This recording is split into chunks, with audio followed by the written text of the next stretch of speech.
quedan para la próxima sesión, ¿ya? Entonces, es súper importante que no solamente se queden con la clase que vieron, sino que si tienen dudas la vuelvan a revisar. No sirve la clase que la vean diferido, la idea es que participe también, ¿ya? Partamos entonces en la pizarra. En primer lugar, las tasas de interés las vamos a reconocer como el costo de utilizar el dinero. Entonces, cuando hablemos de tasa de interés, va a estar relacionado con el costo que tiene para la empresa, para la persona común y corriente, pedir dinero. Entonces, generalmente uno ha pensado que la tasa de interés es algo malo, es un costo. Pero yo también puedo tener dinero y depositarlo en el banco, en una libreta de ahorro, en un depósito a plazo, en un fondo mutuo, instrumentos que vamos a analizar más adelante. Entonces, cuando yo guardo mi dinero y deposito mi dinero y tomo un fondo mutuo, un depósito a plazo, o lo deposito en una libreta de ahorro, también recibo una tasa de interés. Cuando pido un préstamo, pago una tasa de interés. Cuando deposito mi dinero, recibo una tasa de interés. ¿Qué va a ser la tasa de interés entonces? No es solamente algo negativo, también puede ser algo positivo que me gano yo. Por lo tanto, en general, el interés la tasa de interés va a ser el costo asociado a pedir dinero o el costo asociado a guardar dinero. Afino un poco más la definición. En la pantalla tienen una definición de libro, pero llevémoslo más a la realidad. La tasa de interés, cuando usted pide dinero al banco, es el costo que usted tiene que pagar por conseguir dinero. Cuando usted tiene dinero y lo deposita en el banco, en una libreta de ahorro, la tasa de interés para el banco es lo que el banco le debe pagar a usted por haber guardado usted el dinero ahí. Por lo tanto, me voy a encontrar con dos tipos de tasas de interés bancarias. Dos. Me voy a encontrar con un concepto que está relacionado con lo que me cuesta pedir dinero y otro concepto relacionado con lo que yo gano por guardar dinero. Ambas van a ser tasas de interés, pero una va a ser por pedir y la otra va a ser por guardar dinero. Por lo tanto, me voy a encontrar con un modelito, una forma de calcular la tasa de interés. Fíjense este modelito. Este modelito yo, como buen investigador y buen profe, no me apropio de cosas que no son mías, y esta definición que uno la puede sacar del libro y que es lógica, es la que trabaja la CEPAL, que es un organismo dependiente de las Naciones Unidas, para sus capacitaciones o para sus charlas. Entonces tomé la misma fórmula, que en el fondo es una cosa súper obvia, y con esto puedo calcular cuál es la tasa de interés. ¿Qué va a ser la tasa de interés? Va a ser, nótese el juego de palabras, tasa de interés, interés. Parecen lo mismo, no son lo mismo. De aquí en adelante, cuando usted escuche tasa de interés, está expresado en porcentaje, tanto por ciento. Cuando escuche la palabra interés, está expresada en pesos, unidades económicas monetarias, pesos, dólares. ¿Ok? Entonces, ¿qué va a ser la tasa de interés o cómo la calcula? Va a ser la relación o división entre el interés o ganancia o costo partido por el capital, que es el capital lo que usted deposita, invierte o pide prestado. Ese es el capital. Cuando yo pido para un crédito de consumo 100.000 pesos al banco, ese es el capital que me prestó el banco. Cuando yo metí mis 100.000 pesos en un negocio, ese es el capital. Capital depositado en un negocio o invertido o capital pedido al banco. Cuando yo divido el interés que pagué o el interés que gané, es decir, la ganancia o la pérdida, eso se llama el interés. Ejemplo, y esto es súper importante lo que aparece acá. Desgraciadamente, como estamos en finanzas, se trabaja con hartos supuestos y por lo tanto pequeñas, como yo llamo de repente cuñas, u obstáculos en los ejercicios, que hay que tener aquí en cuenta muchas variables. Y por ejemplo, una variable importante que hay que tener y tomar en cuenta es la variable si hay o no hay inflación. Recuerde lo que es inflación. Cuando los precios de los productos suben en un periodo largo de tiempo y suben los precios de todos los productos. Ahí hablamos de inflación. Si en verano suben las cosas que se consumen más en verano, trajes de baño, helados, refrescos, arriendos de verano, eso no es inflación. Eso es alza estacionaria o estacional de los precios. Lo mismo en invierno. Pero cuando todo empieza a subir, cuando todo empieza a aumentar, los precios de todos los productos por un periodo más allá de un periodo de tiempo de un año, eso es inflación. Los ejercicios que hacemos en esta primera parte se asume que la inflación es cero. ¿Por qué ese detallito? Para que lo tengan anotado en su mente, por último. Porque Profe, si hay ¿superior a un año? inflación, ¿sí? Es en general en un periodo más allá de un año. Cuando Ah, los ya, precios nunca menos. siguen extendiéndose por un periodo que llega a un año o pasa más de un año, estamos hablando de inflación y ya una inflación de carácter global. Porque Ya. le recuerdo que en verano, que dura más o menos 3 o 4 meses, las cosas suben. Pero eso no sería inflación, sería un alza estacional de los precios. Otra cosa, muy buena la observación del coleguita. La inflación es propia de economías que les está yendo bien. O sea, un país que tiene problemas económicos, que su economía se está de alguna manera contrayendo o está cayendo en recesión, la inflación tiende a bajar. Descartemos lo que ocurre, por ejemplo, en países como, por ejemplo, Venezuela, donde la inflación es muy alta, pero producto de la escasez de los productos. Ese es otro tema. Entonces, en Chile en este minuto, fíjense, la inflación es súper baja. ¿Por qué? Porque la gente tiene menos dinero disponible, por eso los paquetes de medidas gubernamentales del Ministerio de Hacienda para inyectarle capital a las microempresas y por ende empiecen a producir, a vender y que la gente compre. ¿Te fijas? Entonces, la inflación es propia de economías que le está yendo bien, no de economías pobres, en términos teóricos. En este caso, entonces, hablamos de que, para este ejemplo, supongamos que usted recibió 1.080 pesos e invirtió 1.000. Ejemplo, invirtió un capital de 1.000 en un negocio, 1.000, ese fue el capital que invirtió, 1.000 dólares, pesos, y después de un periodo de tiempo, obtuvo usted 1.080. Usted obtuvo una ganancia. ¿Cómo sabe que obtuvo una ganancia? Porque a lo que obtiene al final, que es el monto, le resta el capital. Si al monto final le resta el capital, le va a quedar arriba 80. 80 partido por 1.000 y al multiplicarlo por 100 me da 8. ¿Qué significa? Que esta operación, donde usted, por ejemplo, pidió al banco 1.000 pesos y después le devolvió al banco 1.080 pesos, es decir, incluyó los intereses, entonces la tasa de interés de la operación fue de un 8%. Otro caso, si en el negocio usted hubiese puesto 1.000 pesos y después de un periodo de tiempo, en un depósito a plazo, obtiene 1.080, en la operación se ganó 80 pesos. 80, el interés, partido por lo que invirtió, capital 1.000, multiplicado por 100, me da la tasa de interés de la operación. Así es como calculamos en términos básicos la tasa de interés de una operación, ¿ya? Pero hemos hablado de un interés que me pagan por depositar y un interés que me cobran por pedir. Veamos ahora algunos conceptos entonces. Primer concepto, que es importantísimo.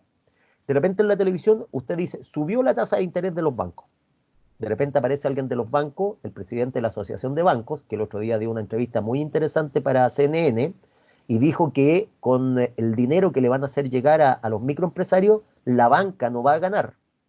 Vaya anotando estas palabras para los controles de lectura de los verdaderos y falsos y todo eso.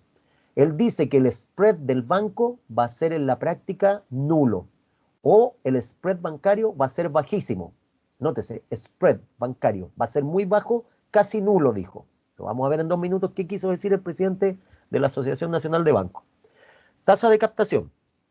La tasa de captación va a corresponder en la práctica a lo que me paga el banco por captar mi dinero. ¿Qué significa captar mi dinero? El banco va a la economía, a la sociedad, y toma dinero de la sociedad. En el fondo no es que te saque el dinero del bolsillo, que es lo que hace la gente, las empresas o las personas, cuando tienen mucha liquidez, toman el dinero y lo guardan en un lugar que sea primero seguro y que les dé una rentabilidad. Recuerde lo que usted puede hacer cuando tiene dinero en su bolsillo, o las empresas. Vayan anotando estos conceptos. Los pueden invertir en activos reales o activos financieros. Los activos reales van a hacer referencia a inversiones en proyectos. Por eso después tiene un ramo en algunas carreras que se llama formulación y evaluación de proyectos. Los activos reales son entonces inversiones, por ejemplo, en una planta, en el levantamiento de una empresa, en desarrollar un nuevo negocio. Esos son activos reales. Y los otros activos en que yo puedo invertir son los activos financieros. Por ejemplo, bonos, depósitos a plazos, fondos mutuos, bonos corporativos, que los vamos a ir viendo después a medida que vayamos viendo finanzas. Por lo tanto, cuando yo, por ejemplo, tomo mi dinero y lo guardo en un banco, no en una cuenta corriente, recuerden que la cuenta corriente no me da ganancias a mí, no me paga intereses.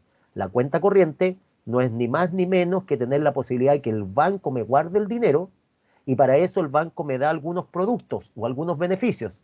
Me deja usar, por ejemplo, una línea de crédito, una tarjeta de crédito, tener la posibilidad de usar la red de cajeros automáticos, por lo tanto poder sacar de un dispensador de dinero, pero además me da la posibilidad de pedir préstamos. Entonces, cuando yo tengo una cuenta corriente, yo no gano con la cuenta corriente, es alguien que me la guarda y me ofrece ciertos beneficios.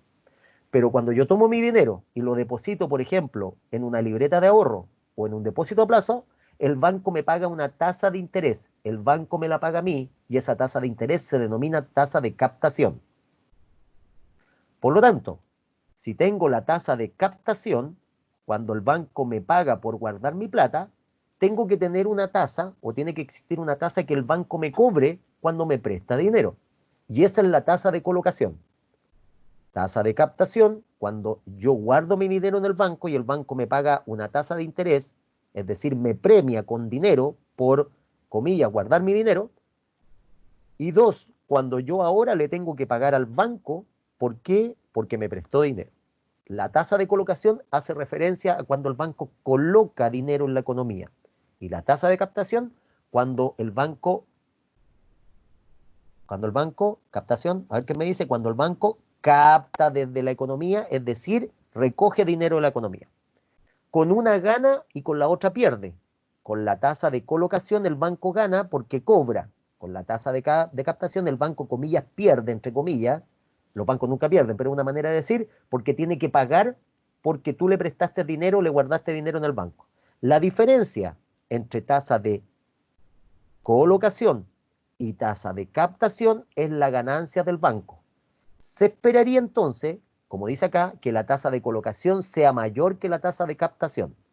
El banco te cobra más por prestarte que lo que te paga por guardar tu dinero. Esa diferencia entre la tasa por el préstamo menos la tasa por el depósito se llama el spread bancario. Spread bancario. Por lo tanto, la premisa básica es que la tasa de colocación, ¿sí? ¿Alguien una pregunta? Sí, yo no Sí. me quedó muy claro lo de la tasa de colocación. La tasa de colocación entonces sería lo que el banco me cobra por inyectar dinero a la economía. Perfecto, muy bien, lo dijo con palabras bien técnicas. Es la tasa de interés que el banco le cobra a usted por prestarle o inyectar dinero en la economía. Perfecto. Esa es la tasa de colocación.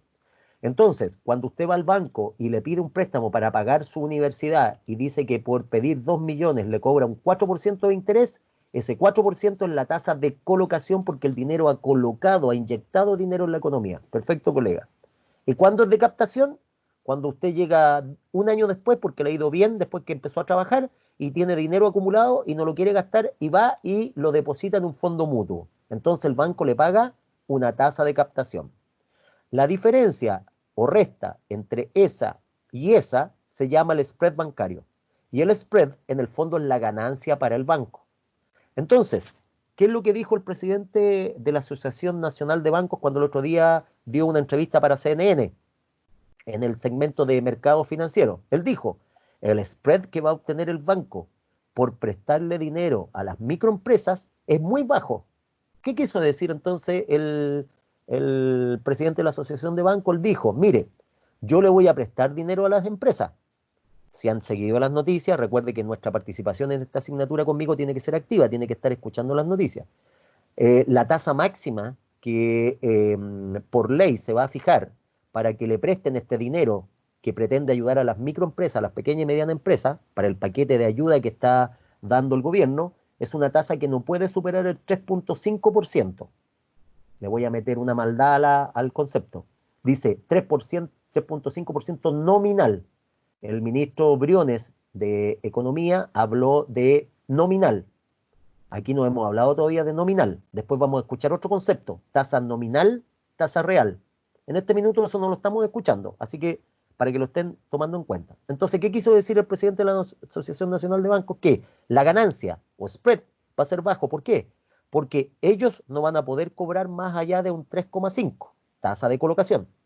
Y la tasa de captación que ellos en este minuto están dando, también para que la gente le interese ir al banco, tampoco puede ser tan mala. Es baja, pero nunca tan baja. Por ejemplo, voy aquí a tirar un piscinazo. Por depositar tu dinero, te pueden estar pagando en este minuto, voy a inventar, una tasa del 2%. Y ellos por prestar este dinero, que les va a pasar el Banco Central para que se lo pasen a los microempresarios, ellos van a poder máximo cobrar un 3,5. Por lo tanto, si ellos cobran máximo un 3,5 y ellos están prestando una tasa del 2, la diferencia es un 1,5. O sea, el negocio para ellos le está dando una rentabilidad del 1,5. Claro, uno dirá, los bancos no tienen por qué quejarse porque técnicamente ganan mucha plata, pero recuérdese que en esta clase nosotros funcionamos como profesionales y damos opiniones objetivas, numéricas, no subjetivas ni con el corazón. Por lo tanto, en estricto rigor, el negocio bancario con esas tasas tampoco es un negocio rentable. Acuérdense que los bancos están acostumbrados a obtener mucha rentabilidad. Por lo tanto, si ellos bajan 0,05 puntos porcentuales, gritan al tiro. Tengo el concepto entonces de tasa de colocación y el concepto de tasa de captación y el spread bancario. Vean aquí este ejemplo que aparece acá. Vean este ejemplo que aparece en pantalla. Dice que el crédito bancario a las empresas se dispara, pero las pymes dicen que llega a pocas firmas. Esta es una noticia del 14 de abril, hace un par de días atrás, y eso es verdad. Uno de los grandes problemas es que, les recuerdo, para contextualizar nuestra asignatura, hay un gran paquete de medidas que se quiere aplicar por parte del gobierno, y lo están haciendo muchos gobiernos del mundo, para poder salir en ayuda de las microempresas, de las pequeñas y medianas empresas. Y el paquete implica, por un lado, para las pymes, prestarles dinero, es decir, bancarizar a las pymes. Pero hay un problema, no todas las pymes, desde el punto de vista de riesgo, son aceptables o de alguna manera, eh, tienen la posibilidad de obtener préstamos. Una, porque venden muy poco; dos, porque no están formalmente ordenadas; y tercero, están en un rubro que es muy riesgoso, están en una industria que está muy riesgosa. Por ejemplo, todo lo que es las pymes relacionadas con la industria turística en este minuto están súper problemadas. El turismo está pero pésimo. ¿Para qué hablar del negocio del transporte aéreo? El transporte aéreo en este minuto prácticamente está colapsando. De hecho, grandes aerolíneas tienen ahora la gran mayoría de sus vuelos y sus aviones parados en losa. Un avión da rentabilidad en la medida que vuele. Si no vuela, es pérdida. Y han escuchado las noticias como la en Chile redujo los sueldos, Sky también redujo los sueldos, la en Chile, la otra vez su presidente de la en Chile, de apellido Cueto, señaló de que ellos tenían capital, en el fondo, flujos de fondos de dinero para poder resistir hasta diciembre. Si en diciembre el tema de los vuelos no se regularizan, no se abren los aeropuertos en el mundo, lisa van a quebrar. Imagínense las grandes empresas, imagínense las pymes. Entonces, una de las críticas que hay es que los préstamos no le están llegando a las pymes. Por lo tanto, como hablamos de préstamos, tasa de interés, de colocación, bueno, tenemos que entender un poco cómo opera la mecánica en los préstamos. Aquí les puse un link para que le echen una miradita. Esta es una entrevista que nos pidieron para un medio periodístico, algunos profesores de la universidad, y me pidieron algunas recomendaciones. Como profe, yo di mis recomendaciones desde el punto de vista de qué hacer en caso de que usted tenga un crédito hipotecario o tenga un crédito de consumo. Nótese los conceptos: crédito hipotecario, crédito de consumo. ¿Ya? Participan también en esta nota periodística otros profesores de otras universidades. Entonces les dejé el link acá para que vean. Entonces aquí los conceptos es crédito hipotecario, crédito de consumo. Aquí en la notita que di para el periódico, hablo yo de pagar la cuota de la tasa de interés, fijarse en el cuadro de amortización.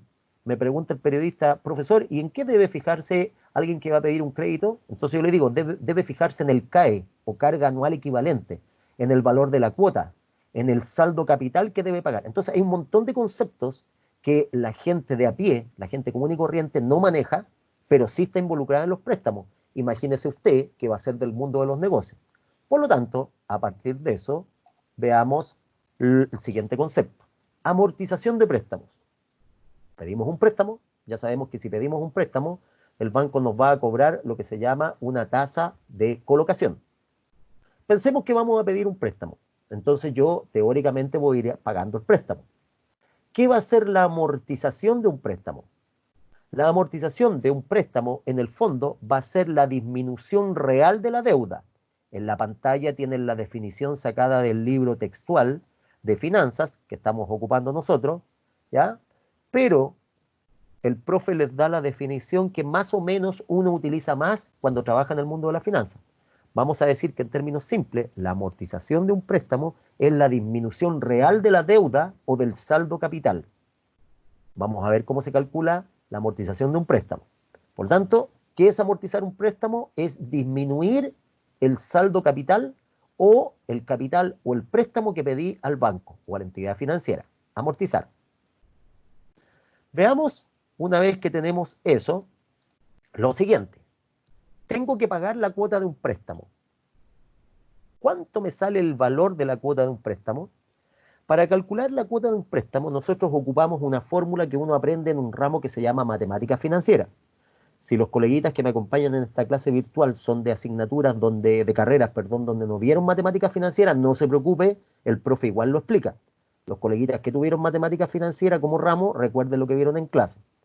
Esta es la fórmula de cálculo de la cuota de un préstamo, ¿ya? Para los que, por ejemplo, en auditoría vieron, por ejemplo, un leasing y ven el cuadro de amortización o de pago del leasing, van a encontrar algo parecido a esto, a lo que van a ver en pantalla. Así que vayan, de alguna manera, internalizando y haciendo el linkeo con lo que conocen o han visto. Y si alguien ha trabajado, bueno, aproveche de repasar esto. Este es el valor, la forma como calcular el pago de una cuota. Aquí hay que decir varias cosas, ¿eh? Primero, hay un concepto que se llama interés devengado, hay otro concepto que se llama interés vencido y hay otro concepto que se nombra interés anticipado. Anótelo en su cuadernito todos estos conceptitos, porque son siempre preguntables en los controles de teoría, de verdadero y falso o de alternativa. Entonces, en estricto rigor, ¿Profe, los puede repetir, por favor? lo voy a repetir, justamente ahora, hijita mía. Gracias. Cuando hablo de interés vencido significa que ese interés se calcula al final de un periodo. Interés vencido al final de un periodo. Ejemplo, cuando usted, comilla, va a pagar la cuenta de internet o la cuenta del teléfono o del celular o de Netflix o paga la cuenta del cable, todas esas cuentas usted las paga a final de mes. El periodo de tiempo generalmente es el mes y se las calculan para final de mes.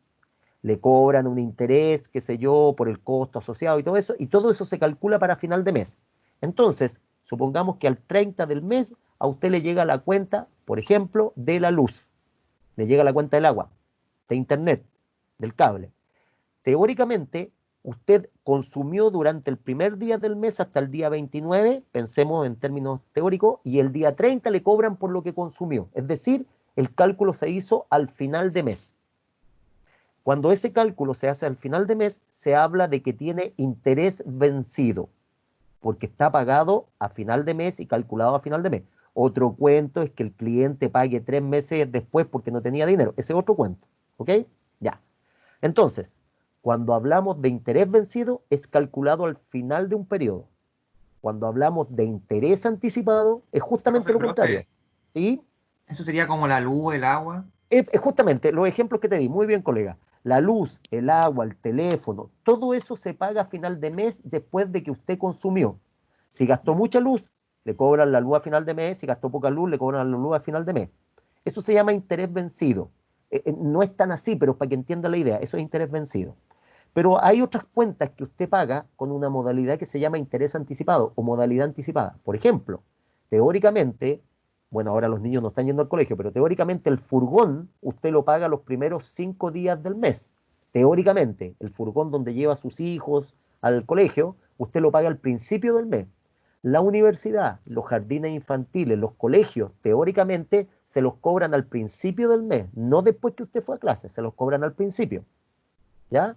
El arriendo usted no lo paga a final de mes, usted va pagando el arriendo adelantado, o sea, usted paga por ocupar todo el mes. Entonces, por ejemplo, hasta el día 5 de abril había para pagar el arriendo por ejemplo, el departamento que yo arriendo para poder vivir todo el mes de abril. Esos pagos se llaman pagos anticipados. Entonces, esos pagos se calculan, nótese el concepto, ¿ah? Dije, esos pagos se calculan al principio de mes o del periodo, por eso se llaman anticipados. No confunda con que se pagan efectivamente, porque puede que la gente no pague nunca porque no tiene dinero, lo que está pasando ahora con los arriendos. Los arriendos han caído una tremenda cantidad los valores de los arriendos. ¿Por qué? Porque los arrendatarios no tienen cómo pagar algunos. Entonces, las cuentas que usted paga a final de mes, se dice que se pagan con un modelo de interés vencido. Las cuentas que usted paga al principio de mes, con un modelo de interés anticipado. Después de todo ese montón de conceptos, la pregunta que se haría el alumno, ya, pero ¿y profe, para qué me sirve eso? Porque esta fórmula que está acá, mis queridos colegas, es una fórmula que asume que el pago de la cuota usted la va a hacer a final de mes y por lo tanto la cuota devengado para mis colegas de auditoría que están presentes en la sesión virtual de hoy día, el concepto de devengado en finanzas lo vamos a entender como generado. Entonces, cuando digamos que se devengó un interés, es que se generó ese interés por la operación. Esta fórmula que está acá con estos parámetros, que es súper fácil de aplicar, implica que el cálculo del pago se está haciendo a final del periodo, a final de mes, a final de año, a final de semestre, trimestre, lo que sea, pero es al final. Profe, ¿y si se hace el cálculo al principio del mes, o sea, con interés anticipado, esta fórmula cambia? La pregunta que uno sería, bueno, y profe, ¿cuál es la que ocupan los bancos? Esta, porque técnicamente todos los pagos que son calculados en los bancos son a final de mes. Vuelvo a repetir, abro comillas, otro cuento es cuando el cliente pueda pagar porque tiene problemas económicos. Elementos de la cuota. Tiene 4 elementos. Se acaba la clase de finanzas y volvemos a la clase de cálculo básico o cálculo 1 que usted tuvo en la universidad. Y si tengo 1, 2, 3 y 4 variables, 1, 2, 3 y 4, porque el resto son números, 1, 1, 1, y aquí se repiten las mismas variables. Si tengo 4 variables y una ecuación, entonces yo tengo en el fondo 4 ecuaciones, porque aquí despejé una, puedo despejar esta y me queda otra ecuación, puedo despejar ese, me queda otra ecuación, y puedo despejar ese y me queda otra ecuación. Teóricamente, usted sería capaz de poder despejar cada una de estas ecuaciones. Igual yo después les voy a poner una PPT donde aparecen estas ecuaciones para que usted las pueda despejar, ¿ok? Entonces, vamos un poco con el análisis de esas ecuaciones.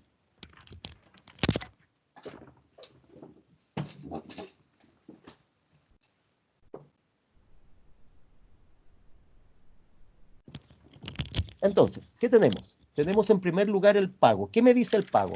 El pago lo puedo calcular de la siguiente manera. Va a ser calculado, este es el valor de la cuota. También el valor de la cuota se conoce por sus siglas en inglés de PMT. PMT. En las calculadoras financieras, si alguien tiene una calculadora financiera, el pago se calcula o aparece con una tecla que dice PMT, por Pay Mont, monto del pago. El C va a ser el capital que yo voy a pedir, el capital que estoy pidiendo, o el préstamo. El I va a ser la tasa de interés. Como es un préstamo, es la tasa de colocación. Y el N va a ser el número de cuotas con las cuales yo voy a, comillas, llegar a un acuerdo con el banco para pagar el préstamo. Entonces, valor de la cuota, capital o préstamo que pido al banco, tasa de interés de colocación, número de cuotas en las cuales yo negocié la deuda que voy a pagar o el préstamo que voy a pedir. ¿Qué va a ser una tabla de amortización? Una tabla de amortización, en el fondo, ya sabíamos lo que era amortización, acuérdese, la amortización es la disminución de la deuda que pedí. Cuando hablamos de amortización, en el fondo es disminuir ese capital. Ese capital me devenga, me genera intereses para mí, un costo. Y ese costo es la ganancia para el banco. La tabla de amortización me va a mostrar de una manera gráfica, estructurada, cómo yo voy disminuyendo la deuda, dado el valor de la cuota y el interés que devenga la operación. Por lo tanto, nuestra pega ahora es construir un cuadro de amortización o tabla de amortización que nos permita hacer ese cálculo. Aquí en la pantalla están viendo lo que sería una tabla de amortización o cuadro de amortización. Ese cuadro de amortización está compuesto por 5 columnas y si se fijan, aquí arriba dice método francés. Pongámonos un poco técnico, un poco más exquisito. Hay 2 metodologías para desarrollar un cuadro de amortización. El sistema lo tira solo, si es que hay algún coleguita en la audición ahora, algún colega que esté trabajando en algún banco, que sea ejecutivo de cuenta, esto lo tira automático el sistema, ¿eh? Pero usted tiene que entender qué es lo que está haciendo. Se llama de método francés, ¿por qué? Porque el método francés asume que la cuota, o el valor de la cuota, o el valor del pago siempre es el mismo. Las cuotas son fijas. En este caso, de 4.934.98 dólares, euros, lo que sea. Son fijas. Esta cuota, este valor, se calculó con la fórmula que vimos hace un minuto. Se calculó con esa fórmula. Ese es el valor de la cuota. Con esta fórmula, calculé esta cuota. Se llama francés porque técnicamente se caracteriza porque los pagos son iguales. Como hay un método que se llama francés, hay otro método o modelo que se llama americano. El modelo americano asume que las cuotas o pagos son diferentes, varían, pero se mantiene constante el interés o la amortización. O sea, siempre se disminuye lo mismo. Vamos a ver qué es lo que significa. Nosotros vamos a trabajar por defecto con este. Este es el que generalmente se trabaja en nuestros sistemas bancarios. Cuando usted pide un préstamo a una caja de compensación, a una financiera, a un banco, con esta metodología se hace. El cuadro de amortización en el fondo, ¿para qué nos sirve? Me muestra para efectos de planificación cómo va disminuyendo mi deuda. ¿Dónde está la deuda pendiente o saldo capital? Aquí arriba. Allá arriba está el saldo capital. Por ejemplo, en este ejercicio pedí 45.000 dólares, euros, al banco. Llegué a un acuerdo y con el banco le voy a pagar cuotas de 4.934, casi 4.935 euros o dólares. Y llegué a un acuerdo de pagárselas en 12 cuotas, anuales, semestrales, mensuales, no importa, pero son 12. Entonces, el cuadro de amortización o tabla de amortización me va mostrando cómo va disminuyendo mi deuda. Miren la deuda cómo va disminuyendo. Hasta que en la cuota 12 debería llegar a cero, haber extinguido toda mi deuda. Pero la deuda genera intereses. Nótese que no dice tasa de interés, dice intereses, porque está medida en dinero. La tasa de interés está medida en porcentaje. Y los intereses, en el fondo, es el gasto asociado a pedir el préstamo. Cuando yo le devuelva los 45.000 dólares al banco, le voy a tener que haber devuelto los 45 más todos estos intereses. Y estos intereses, en el fondo, son la ganancia para el banco y la pérdida para mí, o carga financiera, o gasto financiero. La pregunta es, ¿qué es la amortización? Lo definimos hace un par de láminas atrás y es cómo se implica que se van disminuyendo la deuda. La amortización se ve acá en esta columna y en el fondo me dice cuánto realmente de la deuda original voy disminuyendo periodo a periodo. Por ejemplo acá, si esto fueran meses, yo le pedí el 1 de abril al banco 45.000 dólares, me los pasó, me los depositó en mi cuenta corriente.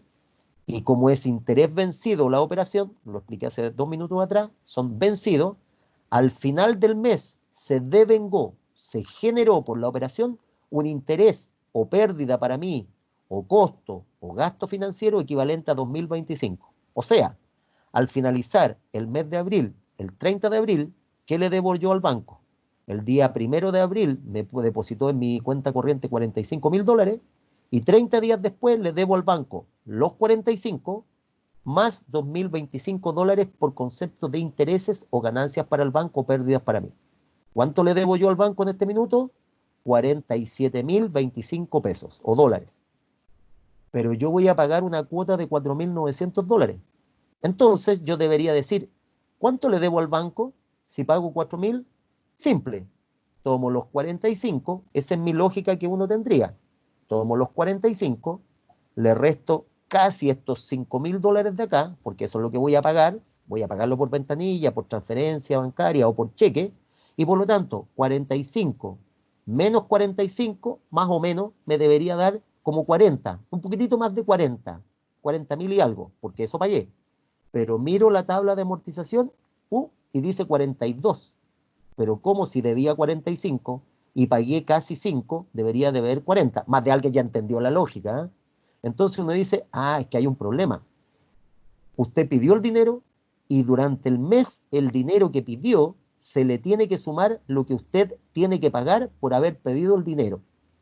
Eso se llama el interés. Y en este caso ascendió a 7.000, a 2.025. Por lo tanto, ¿cuánto le debe al banco? 45 más 2.000, 47.25. Al pagar la cuota, al restarle a la suma de eso, más eso, lo que pagó, le queda este saldo. ¿Cómo se calculó ese saldo? Se calculó de la siguiente manera. Fíjense, 45 debo, tenía un interés de un 5% la operación, entonces le calculé el 5% a eso y me dio el interés.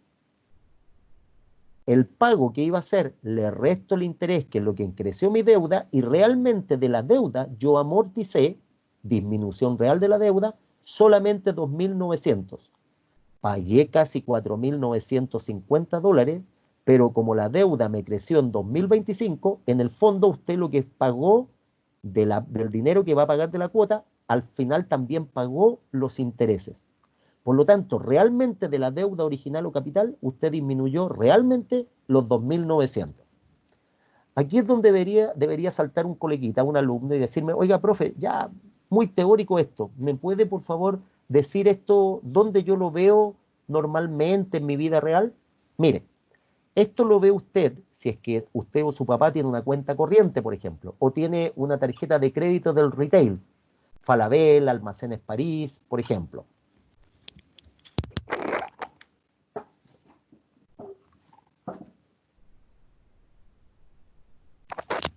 Por ejemplo, si tiene usted en Falabella, Almacenes París, o tiene una cuenta bancaria y usted tiene una tarjeta de crédito o tiene una cuenta en Falabella y usted paga sus cuotas, supongamos que usted compró un producto por 45.000 pesos o dólares y usted ocupó la tarjeta de crédito, o su papá o su mamá ocupó la tarjeta de crédito y pacta usted pagar en 12 cuotas, sobre todo ahora que están las ofertas. Pague ahora con su tarjeta de crédito y páguelo en 12 cuotas, dice normalmente. Entonces, cada cuota se calculó a 4.934. Entonces, la pregunta que me haría el alumno, ya, profe, ¿y esto cuándo yo lo veo en la vida real, esto de los intereses y la amortización? Por ejemplo, a usted les tiene que haber llegado, miren sus cartolas de pago de las tarjetas de crédito, les dice, para este mes se ofrece a los clientes el pago mínimo dice. Y usted más o menos calculaba que su cuota iba a ser de, voy a inventar, 30.000 pesos, o no, pongámosle más, 100.000 pesos. Y ahora le dice, pago mínimo, 20.000 pesos. Entonces uno dice, voy a pagar el pago mínimo porque estoy más o menos mal de plata ahora. Y uno paga el pago mínimo. Entonces uno después en la tarde, no hace este análisis, pero piensa en una la tarde y dice, ya pagué la tarjeta de crédito. Cuando dice que pagó el pago mínimo, en el fondo lo que está pagando es solo el interés de la operación. Por lo tanto, le está quedando todo el saldo capital sin pagar. Entonces, cuando usted pasa un mes, 2 meses, 3 meses, 4 meses solamente pagando el pago mínimo, en realidad lo que está haciendo es pagar el gasto de, en este caso, que la casa, el retail o el banco le está cobrando por dejar usar la tarjeta de crédito por haber hecho la compra. Por lo tanto, ¿cuál es la idea un poco de educación financiera? Las estadísticas señalan que los jóvenes en Chile universitarios, del 100% de jóvenes universitarios, aproximadamente el 63%, señalan las estadísticas del INE, el 63% tiene un DICOM, sobre todo por deudas bancarias y casas comerciales. Y en Chile usted sabe que si va a entrar al mundo de los negocios, va a postular un trabajo, le van a pedir el DICOM. Se supone que no deberían pedir un DICOM, pero se lo van a pedir igual. Y si usted tiene deudas bancarias o deudas con casas comerciales, no lo van a dejar pasar la selección, sobre todo si quiere trabajar en el mundo de las finanzas, por desgracia. Entonces, ¿para qué sirve lo que estamos viendo? Primero que nada, ya hemos aprendido que los pagos, el pago mínimo que usted hace es pagar los intereses. Por lo tanto, fíjense en otra cosa antes de hacer el ejercicio. Los intereses tienden a disminuir en el tiempo porque los intereses se van calculando de la deuda que va quedando. Como la deuda o saldo capital se va extinguiendo, el interés va disminuyendo. Las cuotas permanecen constantes, se mantienen igual, porque el método francés asume que las cuotas son constantes. Y la amortización, que es la disminución real de la deuda, este es el pago de efectivo. Esto nos va a servir para el flujo de caja porque después tenemos que construir la idea de un flujo de caja. Este es constante. Y si usted se da cuenta, si usted suma eso más eso, le va a dar esto de acá. Siempre si suma amortización más intereses, da el pago. Y final, que lo vamos a ver en el ejercicio ahora que vamos a hacer en unos minutos. Usted le pidió al banco 45.000 y le tiene que devolver los 45 más todos estos intereses que generalmente se fueron devengando, generando por el tiempo que usted pactó.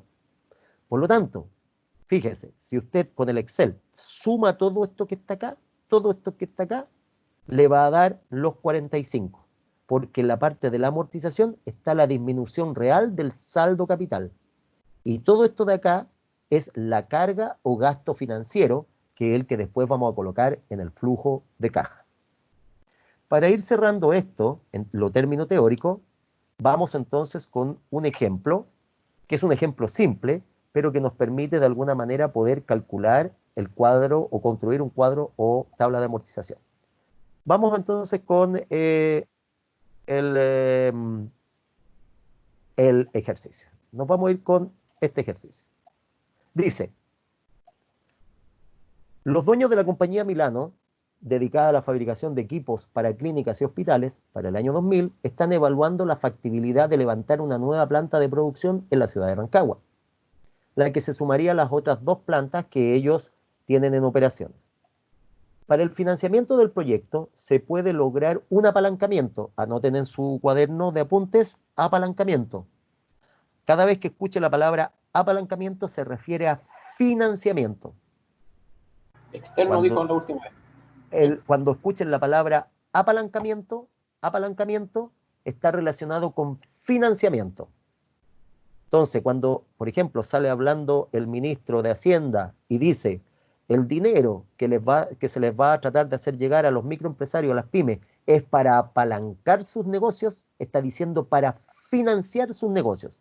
Es decir, para que puedan desarrollar los proyectos, en el caso de proyectos de largo plazo, o para que puedan ocuparlo como capital de trabajo, es decir, dinero para el día a día, pagar las cuentas, pagar los gastos, las remuneraciones, etc. Apalancar significa financiar, pero hay que colocarle otro conceptito más pegado. Cuando usted escuche apalancamiento, se refiere a financiamiento externo, que significa que viene fuera del negocio. Usted puede conseguir para su negocio 2 tipos de financiamiento, interno y externo. Es externo cuando viene desde afuera. Ejemplo, un préstamo de un banco, viene desde afuera de la empresa. Pero puede ser interno cuando, por ejemplo, los dueños de la empresa hacen un nuevo aporte y por lo tanto colocan dinero, cuando utilizan las utilidades retenidas, en vez de repartirla entre los socios, la deciden reinvertir, o cuando en una primera etapa venden acciones para que entren nuevos socios, los socios compran las acciones y aportan con dinero fresco, que se llama capital, y con eso pueden eventualmente conseguir los dueños de la empresa originales nuevo financiamiento para su negocio.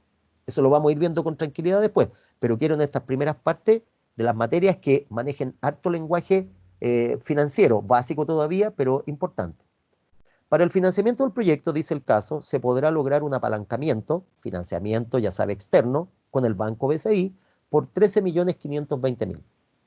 Este banco le va a ofrecer un plan de pagos correspondiente a 7 cuotas con vencimiento anual.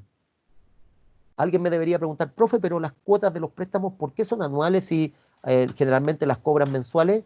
Tiene razón el colega cuando se refiere a un banco comercial normal y corriente y a un financiamiento común y corriente. Pero, por ejemplo, les recuerdo a los coleguitas que la gente que es agricultor en el campo, ellos reciben dinero generalmente después de que tienen la cosecha, es decir, cuando sacan los productos que cultivaron y los vendieron. Por lo tanto, en la práctica tienen a lo más 2 veces en el año recursos disponibles producto de la venta de lo que cultivaron. Entonces, por ejemplo, INDAP, el Instituto Nacional de Desarrollo Agropecuario, les presta dinero a los agricultores y les cobra en cuotas de vencimiento anual, al final del año. Lo normal es que uno lo pague al mes, ¿Por qué les coloco este detalle? Este va a ser nuestro primer ejercicio, porque después hay que hacer transformación de tasas. Dice que la tasa es de un 3%.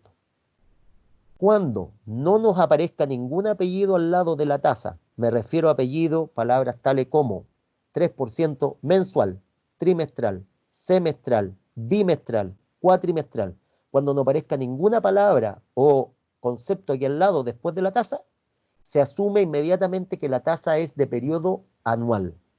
Anual. Si dice que la tasa es de un 3% mensual, la tasa es mensual, pero hay que transformarla porque las cuotas tienen vencimiento anual. Entonces, siempre en las operaciones que hagamos para aplicar la fórmula, el vencimiento, el periodo de vencimiento de la cuota tiene que estar en concordancia con el periodo de la tasa. Como este vencimiento es anual y la tasa por defecto al no tener apellido anual, se puede hacer el cálculo. Si fueran distintos, de distintos periodos, hay que transformar la tasa al periodo. El que manda es la cuota. Si la cuota es trimestral, hay que transformar la tasa a trimestral, si es que no es trimestral. Lo vamos a ir haciendo a poco, ¿ah? El que ya vio esto en algún ramo, por favor lo recuerda. Si hay algún coleguita de auditoría, puede que haya visto cuadros de los leasing. Y en los leasing van a ver algo similar a esto de acá. No es lo mismo, pero es muy similar a la estructura. Nos piden calcular el valor de la cuota y construir el cuadro de amortización. Eso es lo que nos piden calcular o construir. Veamos ahora el desarrollo en los últimos minutitos bien simple en Excel. Ojo, el trabajo en Excel lo vamos a hacer durante todo el semestre en forma alternativa. No es que siempre estemos trabajando en Excel. Esto también se puede hacer a mano, ¿ya? Pero lo vamos a hacer en Excel un poco para soltar. Aquí la habilidad que usted tenga para ¿cómo se llama? Para Excel va a depender de cuánto lo use, ¿ya? Así que técnicamente no se preocupe si maneja más o menos, ¿ya? Al final lo va a tener que aprender de poquitito.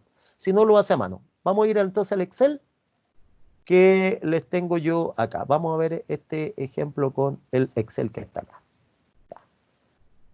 Veamos entonces el ejemplo de acá, cuadro de amortización. Entonces tengo este ejemplo de Excel, que el caso de acá, lo voy a agrandar un poquitito, ahí tengo la cuota.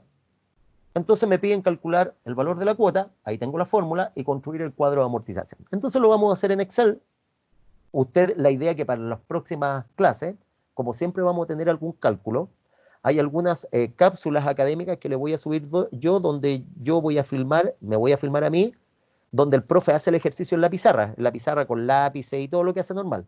Y en otros les voy a pedir, como ahora, que a partir de la semana pasada les dije, tengan el Excel operativo para que ustedes vayan haciendo el cálculo. ¿Ya? Yo igual lo hago lento, si alguien lo termina antes, mucho mejor. Entonces veamos el cálculo para hacer el cuadro de amortización. Primero tengo el capital que voy a pedir al banco. Entonces el capital que pido al banco, en este caso, es de 13.520.000 pesos. Eso es lo que le voy a pedir yo al banco. Ahí están los 13.520.000 en dinero, ahí están los 13.520.000. El banco me está cobrando una tasa de colocación, ocupemos el lenguaje, una tasa de colocación, según esto, equivalente a, por tasa de colocación, dice ahí que me está cobrando un 3%. No me da el apellido, así que tengo que asumir que es anual. Me está dando entonces un 0.03 y es una tasa anual. Lo puse en decimal, lo puedo poner en porcentaje, se entiende que es un 3%. Y le voy a poner aquí el apellido es anual, porque no me dijeron de qué otro periodo era, si no me dan el periodo anual. Y el plazo que me dieron para pagar son plazos anual, o sea, son cuotas que son vencidas y se calculan al final del año y me dieron 7 cuotas para pagar. Lo primero que reviso, en la tasa de interés de qué periodo tiene, anual, y las cuotas con vencimiento anual. Por lo tanto, lo primero que reviso yo es que haya concordancia entre el periodo de la cuota y el periodo de la tasa. Estos tienen que ser iguales. Si son iguales, puedo aplicar la fórmula. Si son distintos, tengo que hacer una transformación de las tasas. Y eso lo vamos a ver en la siguiente clase. Tampoco es tan difícil. Aquí, como son iguales, puedo aplicar la fórmula. ¿Quién es el que manda? Esta dirige la operación. Dirige la operación. Entonces, lo primero que tengo que ver en estos ejercicios es técnicamente que ese periodo sea igual a ese. Como este dirige la operación, si este es anual, este tiene que ser, voy a cambiarlo, perdón, acá, corrijo, perdón, este es el que dirige la operación, Por lo tanto, el que manda es el periodo de pago. Si este es anual, esta tasa tiene que ser anual. Si el periodo de pago tiene tasa anual o periodo anual y la tasa es distinta, hay que transformar. Aquí no hay que hacer ninguna cosa. Opero nomás.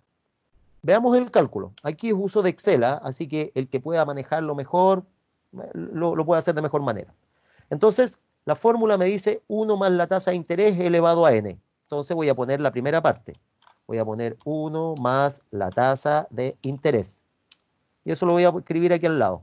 Va a ser igual a 1 más, en este caso, la tasa de interés me dio, perdón, 1 más 0.03, 1 más 0.03, me dio específicamente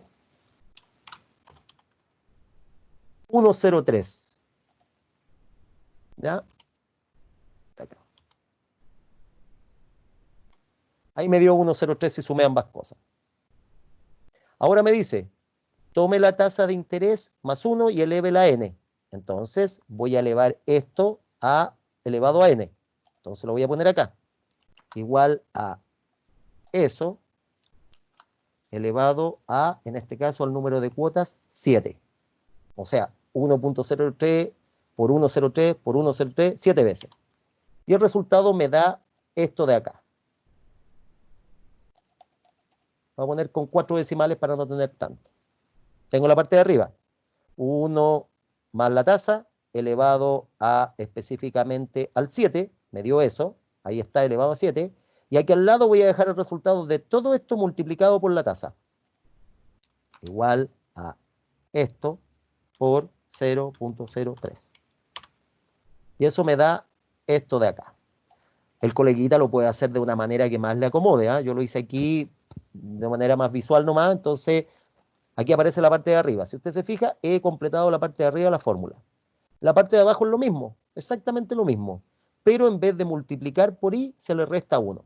Entonces en la práctica es lo mismo de acá y es lo mismo de acá. Lo voy a escribir de todas maneras. Lo puedo copiar, pero prefiero escribirlo para ir haciendo los cálculos y no perder en el camino algún número si lo copio. Entonces,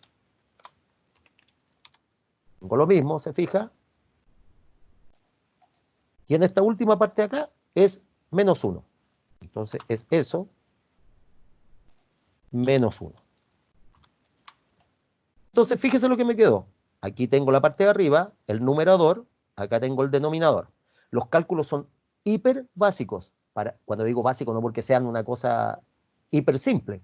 Son básicos para todo lo que usted maneja. Por lo tanto, ahora voy a calcular el valor de la cuota. El valor de la cuota también se llama PMT. El PMT entonces va a ser igual a, dice, el capital. Tengo el capital, C, 12.500.000, o 13.500.000, 13.520.000. Ahí tengo el capital. Y dice, multiplique eso por la división de eso partido por eso. Eso partido por eso. O sea, eso partido por lo que está aquí abajo. Entonces voy a calcular esa división y la voy a hacer acá. Sería eso dividido por lo de abajo. Si metí bien los datos, me aparece este resultado. Y este resultado es, aparte de un número, es importante que conozcamos qué nos indicó este número. Nos salió 0,1625. Por lo tanto, este número, que es la división de eso partido por eso, debería ir aquí y aquí me sale el valor de la cuota. Pero antes de eso, esto en decimal, yo lo puedo interpretar en porcentaje ahora como un 16%. O lo puedo interpretar en números como 0, 16 y tanto. Por lo tanto, la pregunta, ¿qué me indica este número? Esto que está acá indica el denominado CAE. El CAE es la carga anual equivalente. ¿Qué es la carga anual equivalente? La carga anual equivalente es pensar que este préstamo que se hizo a 7 años, plazo de 7 años, con una tasa del 3% anual, si yo lo llevara comprimido, imagínense que este préstamo de 7 años usted tiene fuerza y lo comprime a un año. En vez de 7 años, lo aprieta a un año. Si lo comprime a un año, entonces la tasa que le están cobrando equivalente a un año, tasa equivalente, carga equivalente, es de un 16%. O sea, una operación a 7 años a una tasa del 3% anual, si la lleva a una operación de un solo año, es decir, pide los 13 millones y tanto y lo pide en solo un año, la carga anual equivalente es de un 16% aproximadamente. La pregunta que siempre tiene que hacerse el alumno, siempre, siempre, siempre, ¿para qué me sirve lo que estoy viendo yo, aparte de estudiar y pasar el ramo y titularme? ¿Para qué me sirve? Cuando usted va a pedir un préstamo al banco BCI y pide el mismo préstamo al Banco Chile, en el BCI le dicen, señor, yo le cobro un 3% con 7 cuotas. Y el Chile le dice, señor, yo le cobro un 2% con 8 cuotas. Y después el Banco Ripley le dice, señor, le cobro un 5% pero con 4 cuotas. Entonces, ¿cómo comparo préstamos que son de distinto periodo de tiempo? Cuando son de distinto periodo de tiempo, yo calculo la carga anual equivalente, que es este formato, eso partido por eso, y la carga anual equivalente me dice técnicamente cuánto me saldría la tasa representativa a un año. ¿Para qué me sirve? Entonces yo comparo y elijo aquella carga anual equivalente que es menor. Entonces cuando tiene 3 préstamos con distintos periodos, usted elige la carga equivalente menor.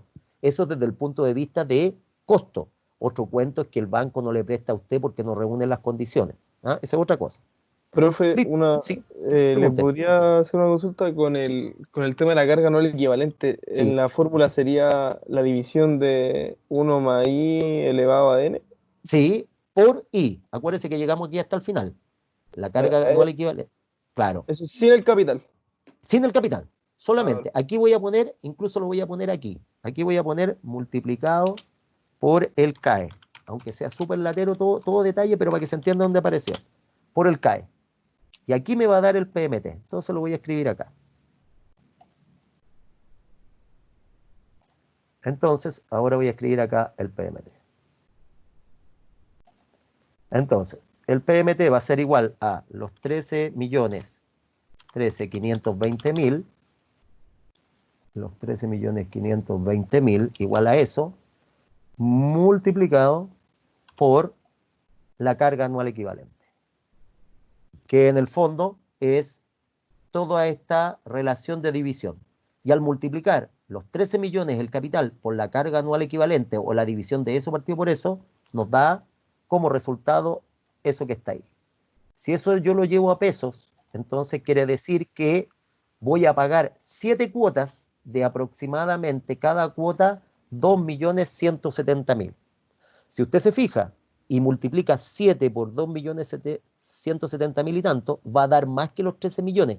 ¿Por qué? Porque todo el excedente que yo devuelva son los intereses del banco. Acabo de encontrar entonces cuál es mi valor de la cuota. Calculemos entonces o construyamos el cuadro de amortización. ¿Ya? Usted después puede dejar su Excel armado con todas las estructuras de fórmula para que pueda desarrollar. Les cuento, vamos a tener de estos controles de lectura, la idea es que tampoco viva angustiado con los controles de lectura, pero la idea de estos controles es que constantemente usted esté repasando la materia. Por lo tanto, en algunos casos los controles también implica hacer cálculos y usted va a tener que responder cuál es la alternativa correcta con los cálculos que va a hacer. Entonces pueden usar el Excel y lo pueden ir dejando programado. Tampoco vamos a estar todo el semestre calculando cuotas de crédito, ¿eh? Esto es un par de clases y después lo vamos a aplicar en otras cosas más. Entonces vamos a construir el cuadro de amortización, que les recuerdo, me indica el cuadro de amortización cómo voy a ir disminuyendo mi deuda. Y el cuadro de amortización tiene 5 columnas. Tiene el número de la cuota, después el cuadro de amortización tiene lo que es el valor de la cuota o PMT, vamos a ocupar al tiro el lenguaje más técnico, PMT, llamado también el valor de la cuota. el valor de la cuota. Después tiene una siguiente columna donde no dice tasa de interés. Fíjese lo que dice. Dice intereses. Por lo tanto, como dice intereses, la unidad de medida es dinero. Obviamente, los intereses provienen de la tasa de interés sobre el capital. La siguiente cuota es la amortización. Amortización, que es la disminución real de la deuda. Vayan de alguna manera en su mapa neuronal metiendo todos esos conceptos. Y finalmente tengo lo que se llama el saldo capital o capital por pagar o saldo insoluto. Vamos a utilizar lenguaje bien técnico. Insoluto. Es decir, sin solución, sin pago. Saldo insoluto o saldo capital o deuda por pagar. ¿Ya? El saldo insoluto. Bien. Veamos entonces acá cómo sería el cuadro de amortización. Automáticamente esto lo va a tirar. ¿Ya? Ahí está medio pegado a mi ex. Entonces, las cuotas. Yo pedí 7, pero siempre uno parte colocando la cuota 0. La cuota 0 no existe. La cuota 0 indica el minuto en que me prestaron el dinero. Y en ese minuto yo le debo al banco 13.520.000. Eso le debo yo al banco en el minuto 0. Esa cuota no existe, como les decía, y es para indicar cuándo parte la deuda. Lo importante es que esto puede estar en la planificación. Entonces yo hago después una planificación financiera para mi flujo de caja. Y este podría ser el mes, por ejemplo, enero, febrero, marzo, etc. Para eso me sirve entonces saber que esa es la cuota 0. Y después tengo 7 cuotas. Y esas 7 cuotas que tengo yo después, esas 7 cuotas, me dan específicamente la relación de lo que voy a pagar. Cada cuota es de un monto que ya definimos y nos dio acá el monto, que es de 2.170.004, copiar, y que es de 2.170.406.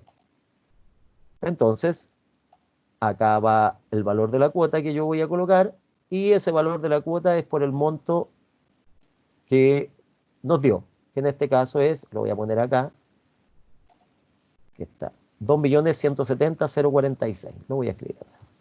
2.170.046. 2 millones, veamos si está bien. 2.170.046. 2.170.046. Ahí está la cuota. Y por lo tanto, como tengo la cuota, esa cuota es fija, porque es método francés y por lo tanto está fija para todo hacia abajo. ¿Ya? Copiar y la voy a copiar aquí abajo. Y ahí está la cuota. ¿Ya? Listo. Tengo las cuotas fijas de 2.170.000 y mil y tanto. Pero la operación tiene una tasa de interés que aplicamos de un 3%. Ahí está la tasa de interés. Lo voy a escribir aquí arriba.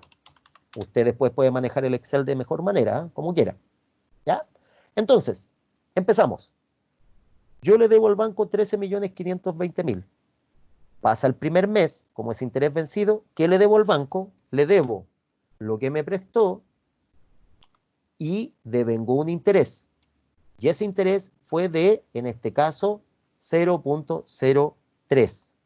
Es decir, le debo al banco el 3% del saldo insoluto. Por lo tanto, al banco le debo yo en este minuto 405.600 pesos. O sea, le debo al finalizar el periodo 1 el saldo más el interés.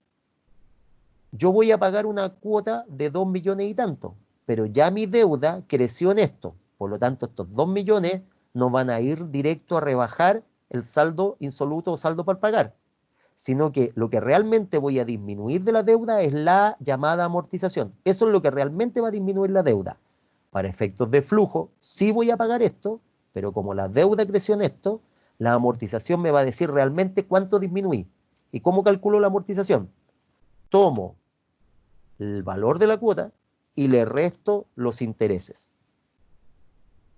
El resultado me va a dar de 1.700.000 y tantos mil pesos. En el fondo, le pago al banco 2.170.000, pero realmente de la deuda que tenía, solamente voy a disminuir esto. Y esto fue lo extra que me creció por deber y haberle pedido prestado al banco. ¿Cuál es el nuevo saldo? En lo que le debía histórico menos la disminución real de la deuda. Por lo tanto, yo al banco, al finalizar el periodo 1, le estoy debiendo al banco yo 11.755.000 y tanto. Ha disminuido el saldo, he empezado a disminuir el capital y he pagado los intereses. Si yo esta operación la sigo haciendo hacia abajo y metí bien mis datos, yo debería encontrarme con esto. ¿Cómo apareció el segundo cálculo? Tomé el saldo anterior, lo multipliqué por la tasa de interés, eso por eso me dio ese interés. Yo pagué 2.170.000 porque la cuota es fija, porque tengo un método francés, pero realmente de la deuda yo amorticé o hice una disminución real solo de eso. ¿Cuánto le quedo debiendo al banco? La resta de lo que le debía, histórico, menos la amortización, eso es lo que le debo. Siguiente cálculo, eso por la tasa de interés me da ese interés, a la cuota le resto el interés, me da la amortización, al saldo le resto la amortización, me da técnicamente el último saldo. Y así sigo sucesivamente. Algunas cosas de importancia que son más bien técnicas. No tiene más complejidad esto, ¿eh? Si algún coleguita de repente quedó perdido, no se preocupe, es entendible, es entendible. Vamos a hacer varios de estos ejercicios, más uno que usted va a hacer por su cuenta. Lo importante de esto de acá, colegas, es fijarse en algunas cosas. Este es un cálculo que usted no va a hacer en la vida real. Usted es muy caro para andar haciendo estos cálculos. Esto lo hace un sistema o lo hace alguien que se maneje bien. Por ejemplo, un analista. Lo que usted va a hacer es tomar decisiones para esto. Primero, esto es un calendario de pagos y yo lo puedo colocar en el flujo de caja para saber cuándo tengo que amortizar y cuántos son los intereses. Cuando vean un flujo de caja, esto es re importante porque este es el gasto financiero o carga financiera que va antes de impuestos y que me permite bajar la carga tributaria. Y la amortización o devolución del capital va después de impuestos porque es la devolución del dinero. Lo vamos a ver en un flujo de caja. Cosas importantes, detalles. Esto siempre debe ser cero. Siempre debe ser cero. No puede quedar ni positivo ni negativo. Fíjese que cada vez que el saldo insoluto era positivo es porque le quedaba debiendo dinero al banco. Cuando es negativo es porque me pasé. Aquí para este ejercicio me pasé en la última cuota y pagué un peso de más. Alguien podría haber dicho, ya, pero un peso, pero si estos fueran en miles, pagué 1.000 pesos de más. ¿Por qué lo pagué de más? Porque me salió negativo. Podría haber sido al revés, que aquí me hubiese quedado, en vez de menos 1, me hubiese quedado menos 100. Si me sale que me queda acá, por ejemplo, menos 100, no, si me queda acá, por ejemplo, que me queda menos 100, entonces quiere decir que yo pagué 100 de más. O me pudo haber quedado positivo 100, quiere decir que pagué, que quedé debiendo 100. ¿Qué es lo que hace uno? ¿O qué es lo que hace el sistema? Ajusta la última cuota. Y en general, si ustedes tienen una chequera de pago, se dan cuenta que siempre la última cuota es levemente diferente de las otras, o para arriba o para abajo. En este caso, esta cuota tiene un error de 1 peso. Es algo marginal. Pero ¿qué es lo que debería hacer yo? Y lo hace automático el sistema. Como pagué 1 peso de más, se lo resto. Y por lo tanto, la última cuota debería ser de 2.170.045 y con eso quedaría cuadrado. 2.170.045. No, me quedo pegado ahí una fórmula. Y si es de 0,45, ahí me quedaría en 0. Pero eso ya son ajustes menores. Esta es la construcción de un cuadro de amortización. Lo importante, fíjese, la amortización es la disminución real de la deuda. Entonces, si yo sumo todas las amortizaciones que hice, debería darme el total de toda esta amortización de acá.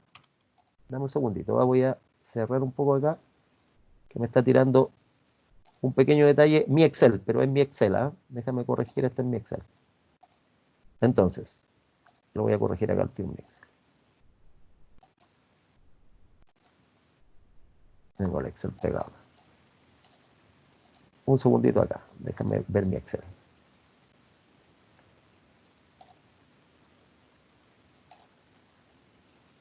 Es Excel. Me quedo pegado ahí. Ese es un tema que tengo pegado. Es mi Excel, ¿eh? Que está fallando ahí en mi Excel. ¿Ya? Lo importante de todo esto, lo que yo tengo acá en este minuto es técnicamente que toda la suma de la amortización, aquí se me quedó pegada una tecla, por eso que ahí me está fallando el Excel, pero es mío esto. Toda la suma de todo esto, colega, me debería dar exactamente igual a lo que es el saldo insoluto. En otras palabras, si yo sumo todo esto, me va a dar el total de 13.520.000 pesos. ¿Ya? Ahí tenemos lo que es el cuadro de amortización. Ese cuadro de amortización yo lo voy a subir a la plataforma, el mismo que vimos ahora, y le voy a poner un par de ejercicios más para que usted pueda desarrollar el cuadro de amortización. ¿Ya? ¿Qué es lo que tenemos para la próxima sesión? Que es el lunes. Nos vamos a ir a ver qué es lo que tenemos en nuestra plataforma para el lunes. Para el lunes, en nuestra actividad, vamos a tener lo que es un primer control, un primer que llamamos nosotros, un primer quiz o test, que es más o menos con esta estructura, que lo vamos a subir. Y el test me va a decir que usted va a tener cierta cantidad de minutos para responder, son preguntas de verdadero y falso, basados técnicamente en la materia que hemos visto hasta este minuto. Si hay cálculos, son cálculos pequeños como estos, y al final la respuesta es verdadero o falso. Les recuerdo que esto es igual que los comenten en economía. Si es verdadero, es porque es verdadera toda la afirmación. Y si tiene alguna falla en alguna parte de la afirmación, o sea, una parte es verdadera y otra parte es falsa, entonces la afirmación completa es falsa. Por ejemplo, una pregunta que podría ser: las finanzas son importantes para las empresas porque implica decisiones de corto y largo plazo y además permite darle bienestar a la comunidad. Esa es una afirmación, estoy afirmando algo, y si se fijan, la primera parte es verdadera, pero la segunda es falsa. Por lo tanto, usted debería marcar que es falsa. ¿Se entiende un poco? Y voy a dejar habilitado este foro, un foro, donde le voy a pedir su opinión sobre un tema. ¿Cómo se entra al foro? Usted le da clic a donde está el banner del foro y se abre el foro para que usted pueda participar. ¿Ya? Entonces, por ejemplo, aquí puse un foro que es para Finanzas 2, yo le voy a colocar uno para Finanzas 1, donde se le pregunta su opinión. Por ejemplo, en base a lo que usted estudió, ¿cuál sería el posible impacto para las inversiones para las empresas que tenían proyectos en Chile, dada la pandemia? En la siguiente videoclase, el profesor le va a pedir que exponga su respuesta. Entonces, ¿qué es lo que hace usted? Le da clic a donde dice añadir un nuevo tema y ahí escribe su opinión. Yo le voy a poner una pauta y le voy a ir asignando puntaje de acuerdo a la importancia, a los argumentos que den su respuesta escrita, la voy a revisar, y usted también le voy a dar la oportunidad o le voy a preguntar que usted exponga lo que me dijo ahí, que dura 2 o 1 minuto dependiendo de la opinión. Eso va a estar abierto a partir de la próxima semana para que usted, de hecho lo voy a dejar habilitado ahora para que usted la próxima semana, en la clase del día viernes, hablemos del tema del foro. ¿Se entiende? Bien, coleguita. Siendo las 17:11, vamos a ir ya de a poquitito empezando a cerrar este tema. Dejemos los últimos minutos para algunas consultitas, ¿ya? Los coleguitas que tengan alguna consulta, dejémoslo para las cosas de consulta. Y cuénteme, dudas que tenga respecto a la materia, algo que me quiera consultar, queda abierto para que usted me pregunte lo que desee. ¿Profe, consulta va a subir el Excel que hizo ahora? Sí, estos dos, tanto la transmisión de hoy día, la grabación, la subo en la medida que termine el caso, que termine el ejercicio, o sea, que termine la sesión, le subo inmediatamente la presentación y el Excel también. Van a quedar habilitados. Gracias. No, a ustedes, gracias por su participación. ¿Algún otro colega? Sí, profe, yo tenía una consulta. Entonces, ¿el control va a ser ahora o...? No. Para la próxima semana lo dejamos para el día viernes de la próxima semana. ¿Ya? Va a estar anunciado en la pantalla. Profe, pero es que en el aula puso que el control era para el lunes. Sí, es que tengo dos cosas. Para el lunes tenemos una actividad y para la coleguita me hablaba del foro. Perdón, que me quedé pegado con el foro. No, el foro lo habilito para que la próxima semana usted participe en el foro cuando quede habilitado y las consultas del foro las dejamos para el viernes, las consultas del foro, lo voy a colocar. Lo que va a estar habilitado es para el lunes para que contesten este control, que son preguntas de verdadero y falso, que es de la materia que hemos visto. Así que esa va a estar habilitada el lunes en los últimos 15 minutos de la clase. Así que igual me pueden hacer consultas durante la clase. ¿Estamos? Lo voy a anotar en la Y plataforma, así que tranquilos. ¿Ya? lo otro, yo respondí el foro del COVID ¿Ya? y lo respondí anoche y no se me guardó y lo tuve que hoy día subir en un Word. En el caso que pasara lo mismo con el otro, ¿da lo mismo que lo suba en Word o lo tengo que Eh, escribir? La idea es que no tenga usted que trabajar, el foro está hecho para que usted no trabaje tanto, entonces debería quedar guardado en el foro. Lo voy a revisar porque ese foro, como era al principio, tenía una duración establecida, entonces puede que ya quede inválido. Así que lo voy a revisar, pero en el caso de que ocurra, usted igual lo Ujú. guarda en un Word por cualquier cosa, pero la idea es que no Ya, trabaje tanto. ya. ¿Alguien más? ¿Algún otro coleguita? Bien, queridos colegas, como siempre está abierto mi correo, cualquier duda me manda al correo su consulta, igual el tiempo de respuesta depende un poco de las actividades que esté realizando, ¿ah? Pero cualquier consulta igual se la voy a responder. Si no hay más consultas, mis queridos colegas, le quiero dar las gracias por haber participado a don Diego, a doña Jennifer, a don Luis, a don Matías, a doña Montserrat, a doña Natalia y a doña Valentina. Queridos colegas, muchas gracias por participar en mi clase. Espero que la clase haya sido de su agrado. Vamos partiendo de a poco, tengan harto ánimo, esta es una buena manera de aprender, se pueden aprender herramientas nuevas, cuídense harto, enciérrense en sus casas, aguanten, ya vamos a terminar con esta cuarentena. Que tengan muy buenas tardes y espero verlos en la siguiente sesión. Chao, coleguita. Profe, Ya, Sí, dígame, profe, dígame, profe, estoy se todavía supone acá. que se iba a quedar conmigo hablando. Dígame. Se supone que se iba a quedar conmigo hablando. Ah, sí, pero mira, veámoslo por correíto porque ahora, hija mía, tengo mi clase con Finanzas 2. De Ok, todas maneras, ¿me puede dictar su correo, sí, por favor? anótelo, porfa. Sí, perdona que no te pueda atender, hija mía. Con minúscula todo, Ujú. o segoviaz@ucentral.cl. Ya, profe. O segoviaz@ucentral.cl. Me manda el correíto, me dice la carrera, su root y el problema que tiene para yo consultar qué es lo que está pasando con su situación y cómo lo podemos ver, ¿ah? ¿Ok? Ok, profe. Ya, hijita Ya. mía. Profe, Chao, que esté Sí, bien. chao, dígame. sobre la lista, la Bianca Mardones estaba, pero a los últimos 5 minutos se cayó el internet. Ah, perfecto. No, si lo tenía yo aquí anotado por el número de alumnos y le voy sacando pantallazo, así que no hay problema. Ya, eso era, profe. Ya, colegas, que tengan muy buenas tardes. Nos vemos. Saludos. Chao, chao, profe. profe. Chao, que estén muy bien. Cuídense.